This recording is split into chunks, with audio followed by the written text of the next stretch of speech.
So I'm only going to take a short time to try to help you get a leg up on this week's discussion, because I know it can be a little bit daunting for many of you.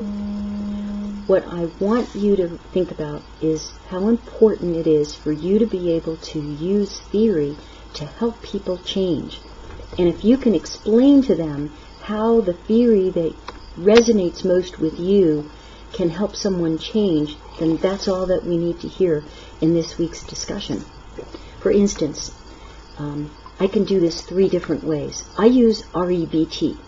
REBT, as an REBT counselor, what I'm looking for in my clients is I'm looking to hear whether or not they have any irrational or illogical thoughts.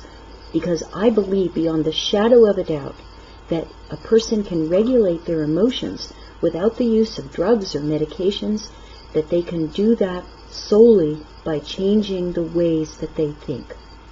And so I'm going to help my client change the ways that they think so they can feel better and then behave more effectively.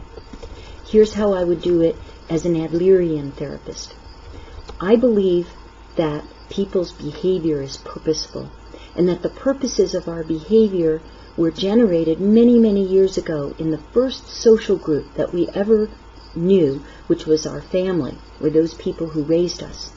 And that in that time period when we were younger than the age of 10, that we developed roles and ways of moving through the world in order to develop our sense of uniqueness that today may not be very appropriate or helpful, and indeed may even be self-defeating.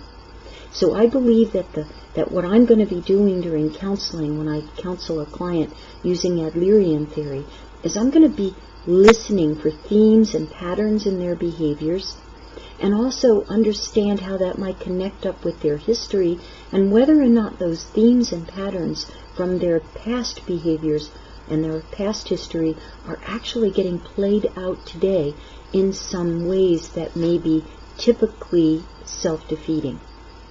And then again, the third way that I could explain theory from my perspective as a transactional analyst.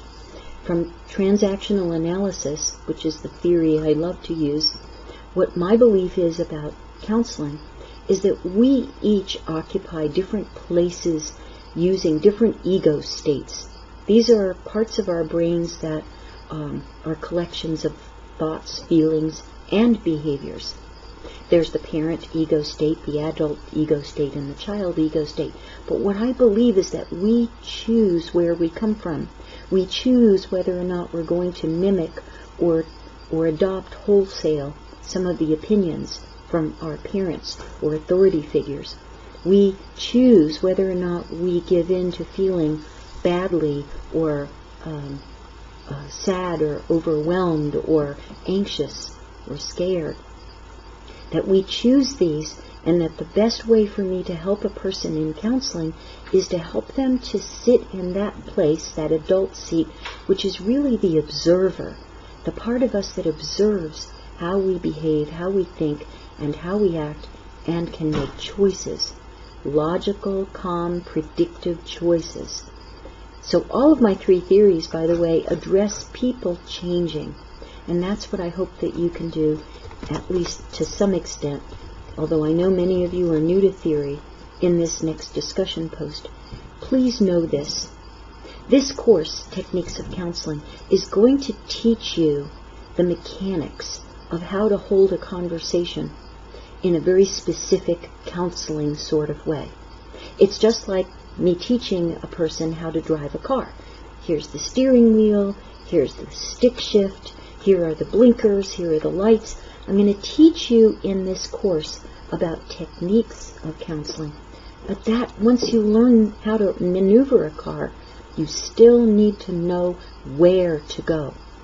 And so the use of these specific techniques, counseling techniques, are going to be guided or informed by the particular theory of human behavior and theory of change that you ascribe to. Okay, I hope that helps.